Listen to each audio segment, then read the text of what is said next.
AIIMS क्रिक admit card आ चुका है। आपको डाउनलोड करने के लिए सबसे पहले आपको अपने ब्राउज़र पे जाना है। उसके बाद आपको एम्स की ऑफिशियल वेबसाइट पे जाना है। फिर आपको जो ये मिडल में रिक्रूटमेंट लिखा है इस पर आपको एक्सप्लोर नाउ पे क्लिक करना है। फिर आपको सबसे लास्ट में जो ये कॉमन रिक्रूटमेंट एग्जामिनेशन है इस पर आपको क्लिक करनी है। फिर आपको क्री 5 में व्यू डिटेल पे क्लिक करनी है एंड उसके बाद आपको लॉग इन टू अप्लाई करना है।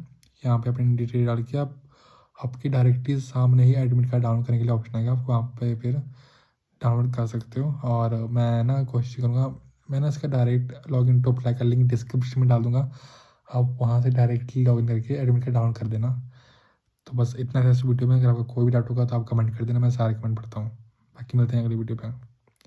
एंड गाइस प्लीज़ चैनल को सब्सक्राइब कर देना, इससे मुझे बहुत ही ज़्यादा खुशी होगी। और मैं दिल से विश करता हूँ आप सबका एग्ज़ाम बहुत ही अच्छा जाए। तो गाइस प्लीज़ सब्सक्राइब करना तो बनता है।